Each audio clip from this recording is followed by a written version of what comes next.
Friends, welcome to Zeenath's world. இன்னைக்கு நம்ம சேனல்ல நம்ம பண்ண போற ரெசிபி பொட்டேட்டோ கறி. கல்யாண வீட்டுல இந்த உருளைக்கிழங்கு மசாலா இருக்கும்ல, அதுதான் நான் உங்களுக்கு இன்னைக்கு நான் சொல்லி தர போறேன். சூப்பரா இருக்கும். உருளைக்கிழங்க நான் குக்கர்ல ஏற்கனவே 4-5 விசில் போட்டு நல்லா வேக வச்சு தோல் உரிச்சு எடுத்து வச்சிருக்கேன். பூண்டு ஒரு 10-12 எடுத்து தோலை உரிக்காம மிக்ஸி ஜார்ல கரகரப்பா அரைச்சு வச்சுக்கோங்க. இந்த மாதிரி கரகரப்பா அரைச்சு வச்சுக்கோங்க.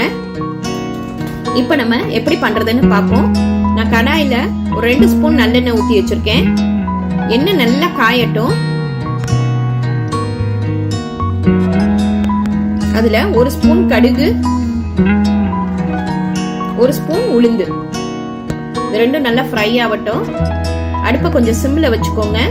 இப்ப நம்ம கரப்பா அரைச்சு வச்சிருந்த அந்த பூண்டு இதுல போட்டுடலாம். இப்ப நம்ம அரைச்சு வச்ச இந்த பூண்டு பொன்னிறம் ஆகுற வரைக்கும் ஒரு 2 நிமிஷம் வதக்கிடலாம்.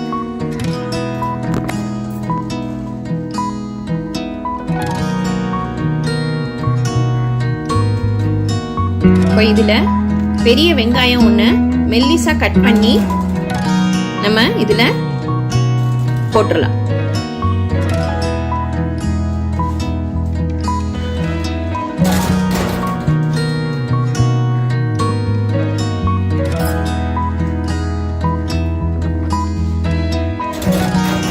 வெங்காயத்தை நல்லா வதக்கிக்கலாம்.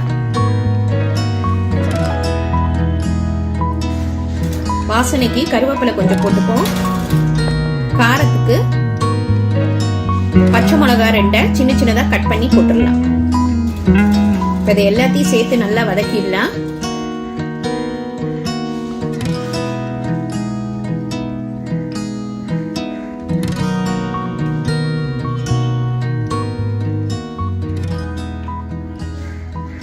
இப்ப இதுல பெரிய தக்காளி 1 சின்ன சின்னதா கட் பண்ணி போட்டுடலாம்.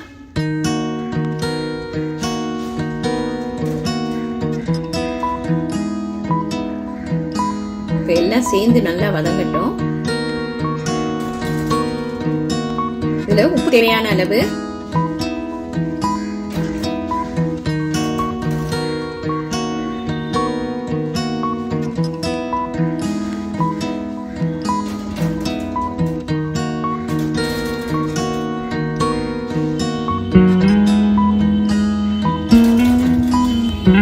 இப்ப நம்ம இதுல சாம்பார் பொடி தான் போட போறோம். சாம்பார் பொடி ஒரு 2 ஸ்பூன் போட்டுக்கலாம். வேற எந்த மசாலாவும் போட போறது இல்ல. சாம்பார் பொடி தான். சக்தியோ இல்ல ஆச்சி எது இருந்தாலும் பரவாயில்ல, இல்ல நீங்க வீட்டுல அரைச்சதுனாலும் பரவாயில்ல. சாம்பார் பொடி 2 ஸ்பூன் போட்டுக்கோங்க. மசாலா வாசனை போற வரைக்கும் நம்ம நல்லா வதக்கிடுவோம்.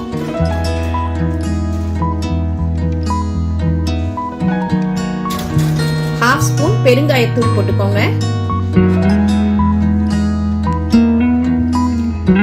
இந்த உருளைக்கிழங்கு மசாலாக்கு இந்த பெருங்காயத்தூள் தான் ஹைலைட்டா இருக்கும். சூப்பரா டேஸ்ட் கொடுக்கும். இப்ப நம்ம வேக வச்சிருக்கிற அந்த உருளைக்கிழங்க இதுல போட்டுடலாம். இப்போ உருளைக்கிழங்கும் மசாலாவும் நல்லா ஒண்ணு சேர்ற மாதிரி நல்லா வதக்கிடலாம்.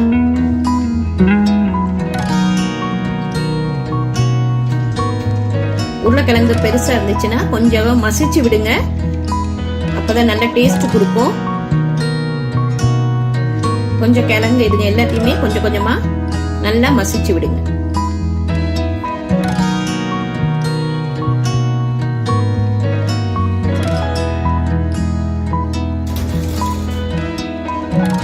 நம்ம கல்யாணத்துல அந்த உருளைக்கிழங்கு மசாலா அதே டேஸ்ட்க்கு இருக்கும். ரொம்ப சூப்பரா இருக்கும். ஒரு 5 நிமிஷம் நம்ம மூடி வச்சு வேக விட்டுடலாம். வாவ், நம்மளோட உருளைக்கிழங்கு மசாலா ரெடி ஆயிடுச்சு பாருங்க. இது ரைஸ், தயிர் சாதம், சப்பாத்திக்கெல்லாம் ரொம்ப சூப்பரா இருக்கும். இது ரொம்ப ஈஸி. இன்னைக்கே இதை ட்ரை பண்ணி பாருங்க. லைக் பண்ணுங்க, ஷேர் பண்ணுங்க, ப்ளீஸ் சப்ஸ்கிரைப் பண்ணுங்க. உங்க கமெண்ட் எனக்கு அனுப்புங்க. தேங்க்யூ.